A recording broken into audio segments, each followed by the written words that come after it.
For as long as I can remember, I've had an interest in what some people condescendingly term conspiracy theory. You see, I was born November 22nd, the anniversary of John F. Kennedy's assassination. And every year on my birthday, there's been televised specials on practically every channel talking about magic bullets, grassy knolls, other shooters, as well as CIA, FBI, and mafia involvement. Even by the age of 10, this spoke to me. And of course there were UFOs, the Illuminati, occult Nazis, organized satanic networks, faked moon landings, and CIA mind control programs. Hell, even if this is all bullshit, it was fun to read about.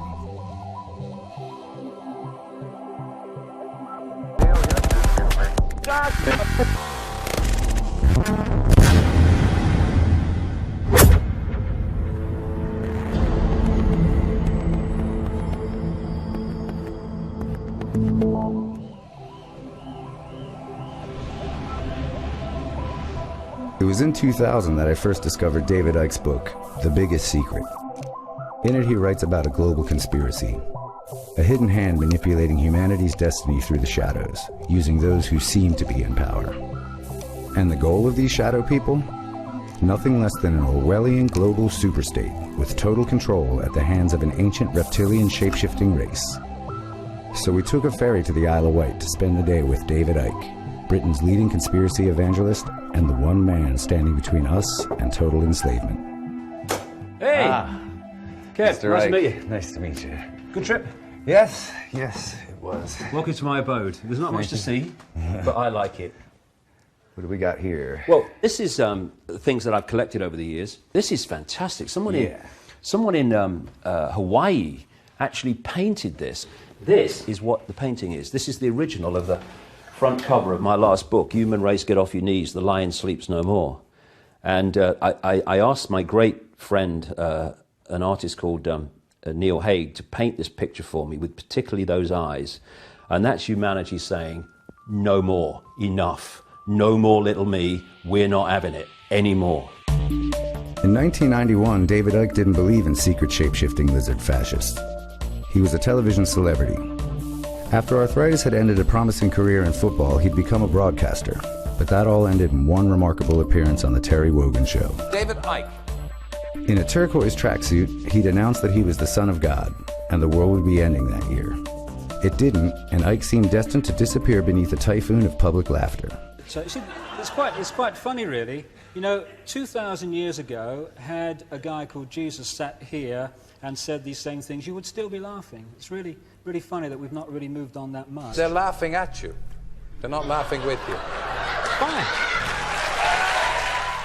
But Icke wouldn't disappear. He began to write. And over a series of increasingly successful books, he began to outline his philosophy. Humankind was not in charge of its destiny. It was the unwitting prisoner of a race of shape-shifting lizards who occupied the roles in the highest echelons of society. From presidents to royal families, all trusted public figures were secretly part of a reptilian, Satanist pedophile group who had been on this planet for centuries. People began to take notice of Icke, and today he spends most of his year preaching to amphitheaters full of fans. He's still making startling revelations, and recently he declared the moon to be a hollowed-out planetoid space station from which our minds are controlled. The lizard's very own Death Star. Don't mention the reptiles. Don't mention the reptiles, yeah. Because there were people, when this started to come in, people who were kind of into my stuff up to that point, which was kind of regular fight. Well, it was a bit strange because it was all the way the war was manipulated by a few people, but it was all kind of regular stuff. And then I came across with this stuff, and it was Get it out of the way. Don't mention the reptiles. They'll just laugh at you again. I said, I know, but I've seen enough and heard enough to believe that it's real, and so I say it. I don't care about the consequences for me. Are you frightened? No, I'm not. I don't care, because the consequences for the world and my children and my grandchildren and everyone else's of humans not intervening in this process that's going on now ever more quickly, are that we are condemning our children and grandchildren, indeed ourselves. It's that close to a world that George Orwell so massively understated. Can we have a look at where the work gets done, where it all happens? This is where it all happens, and as you can see, it's really small. It is really small. Because You know, I look at my life, and I don't see my life as a life anymore. I haven't for a while. I see it as a job. Mm. So this is the new one. Yeah, this is this is the German version, isn't it? Look at the size of it. Yeah. 350,000 words. That, in one book, is the scale of information that has come into my life about these things. See, that is not a theory. That is evidence supporting a fact. What was like the first book that really struck you? Because I know there was a couple for me, but you're familiar with Robert Anton Wilson? And I just liked it because it was funny and it tied a lot of points of interest together. And he sort of pointed me in different directions, even though he wasn't really a conspiracy theorist trying to say anything. He put things together I never saw. You know, he'd connect dots that had never occurred to me, which turned me to like Holy Blood, Holy Grail, and some of these. That you just hit the nail right on the head of my work and what you need to do to understand what's going on. Connect the dots. Mm.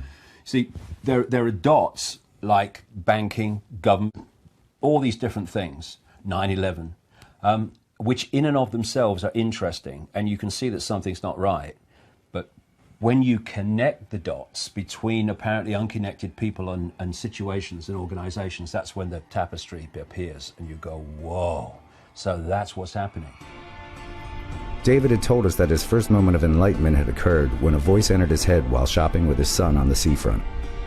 This is the newsagent I told you about, where basically it all started. I was walking along here and I walked in this door and turned to where Gareth was reading his Spin Train books, and this is where it happened, just the other side of this door, where I'm like, what's going on? Go and look at the books on the far side. What? And that's where it started, 1990, March 1990. And I never thought it was going to lead where it has, but it has. Yeah. Well, it's a great beginning. Platform fun. In simple terms, there is a predator race which take a reptilian form. They're feeding off humanity. They've turned humanity into a slave race. They demand human sacrifice. That's where Satanism comes in. They feed off human energy, particularly feed off the energy of children. David's latest revelations have been about the moon. Far from a lump of benign rock orbiting us, it is in fact an artificial construct, a gigantic spacecraft, probably a hollowed-out planetoid. It is from the moon that the nefarious Illuminati manipulate the collective human mind, warping our perception of reality. I'm saying it's broadcasting something, that it acts as a blocking frequency that stops us seeing and perceiving things that we would normally perceive. That is creating what I call the moon matrix, or the Saturn moon matrix, and it's basically having the effect of the fake reality in the Matrix movies. I guess that makes David the Isle of Wight's very own Neo.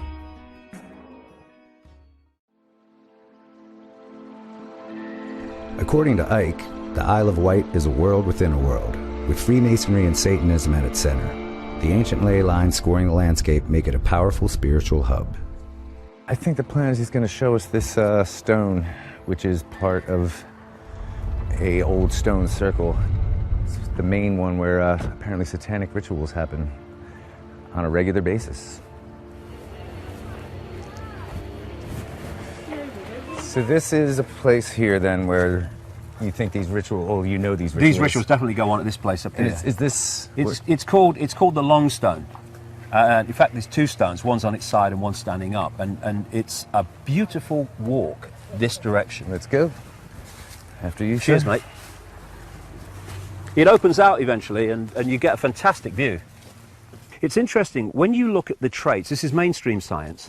When you look at the traits of what we call the reptilian brain, reptilian genetics, which we all have, one of the traits is an obsession with ritual. So, when you look at all the pomp and ceremony of the royal family, you know, with Buckingham Palace and all this stuff, and all the ceremonies and the guards and the horses and the colours, you're looking at ritual. But you say that the people that actually live on the island are part of this. There are people. There's a network on the island that are big time. The Isle of Wight is a beautiful place, and if you pick up the higher levels, the vibrational levels of it, it's a very pleasant place to be. But my goodness me, there is a network of Freemasons, Satanists, and paedophiles that run this island. And this is they run its police, government, the government, oh, everything. So we're almost here at the top. Oh, see nearly. There it is. The long stone. There we go. It's funny, you know, you come on a day like this. It's a nice day, and there's families around, and you see these stones. You could see these on May the 1st, Halloween, that kind of, in these ritual periods of the year. And you'd be a totally different story. You would see something very different So here. this is the center point of this energy then, Yeah. that they're trying to tap into. What they would do, among many other things, you'd have them in their robes and hoods all around here, and you probably have, you would have the sacrifice on the slab This is here. the altar. This is their altar, yeah. And what they're doing, it's horrible, but let's get the truth out. What they're doing is manipulating the sacrifice. The sacrifice knows the sacrifice is coming, and who's going to help them? Look, Right. at midnight or something. No one. And what they then do is they sacrifice the victim, and they drink the blood immediately, which has this chemical substance in it, and they go crazy. I mean, you know, I've talked to people who've been at these rituals, and how once the sacrifice happens and the blood runs, these people go crazy with blood.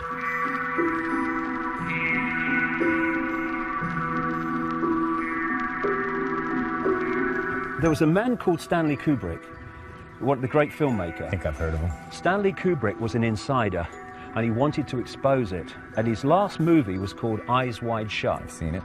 Now, Eyes Wide Shut, he died very, very soon after it was presented to executives at the film company, and was given no fanfare whatsoever when it came out. It just Didn't they re-edit the hell out disappeared. of it as well? Yes, they did. They took 25 minutes out of it, which he refused to do. Now, he filmed a ritual with Tom Cruise in it, in which I only know more recently was a Rothschild mansion. And what he filmed is a mild version of what goes on, because he knew. And you had the colours. You have most people in the ritual in Eyes Wide Shut were in black. The main guy was in red. Here we go again. Yeah. You had the orgies going on, and you had the people being killed, the lady being killed. But that was such a mild version. I don't know what was in the 25 minutes they took out, mind, because the real version is that there's blood everywhere.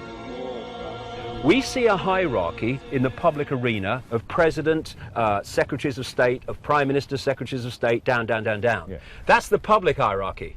The real hierarchy in the shadows is the occult hierarchy. And if you're higher in the occult hierarchy, the satanic hierarchy, which is incredible hierarchical, it's all hierarchical, then you have more power over someone higher than you in the public hierarchy. You know, people familiar with your work would know that you've made some predictions over the years, and they've come to pass. I mean, I think this may be part of the reason why people have really started to pick up on your work. Something like the internet, what do you see happening? I mean, because at the moment, this is how people are getting information spread to each other.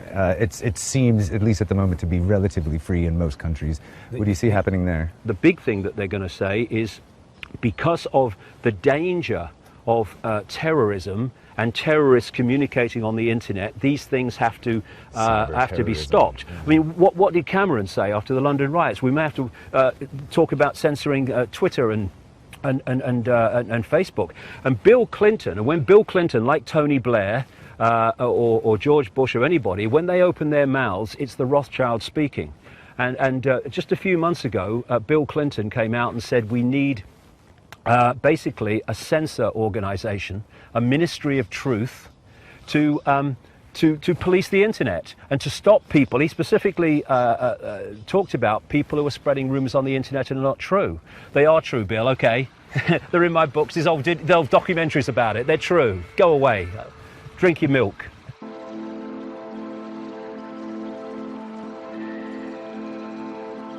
Do people just turn up at your door, though? I'm sure you have fans that Well, they find do. out where... I hope they're not fans. I hope they're not followers or they're not listening. But I have people come quite a lot, from time to time. I'm a very private person, you see. It's one of the strange things about my life, really. I guess you call it a paradox, but I suppose it is, really. And that's that almost everything I've done in my life has been a public profession. I was a footballer. Then I became a journalist and a television presenter. Then I was a national spokesman for the Green Party. Then I did this, of course. And yet I'm an incredibly private person. And I talk to thousands at an event, and I love it. I just love being there. It's like being in another reality. There's a massive interaction going on energetically between the audience and me. You feel what humanity is behind the programming and behind the false sense of limitation and I can't and little me. You feel the true magnitude of what we are coming off the audience. What we need is not compliance, we need a non-comply dance. Where we beat to a different drum and we dance to a different drum. Where we refuse to acquiesce to this control system that seeks to enslave us even more than it already has. Non-comply dance. Do this comply. No. No. Enough. It's time to fly. It's time to fly. Thank you very much. Thank you. It's funny, Kev, you've brought me here, and it's kind of a real strange, kind of spooky, kind of surreal feeling, because I used to stand here. I was a little boy. I could just about see over the top of this bloody fence. Same fence, I think it is anyway, repainted. And I used to watch the steam trains come up, and I wanted to be a footballer, and I wanted I love steam trains and all the rest of it. And nearly 60 years later, I'm standing in the same spot, and I've been talking to you about a moon bloody matrix, shape-shifting reptilians, a few families run the bloody world. I mean, whatever happened to you? Just keep watching the steam trains. All the trouble you've got me into. And it's just a strange where life goes. You never know where it goes, so all you can do is enjoy the moment. And I love this moment when I was watching them steam trains. I was in my heaven.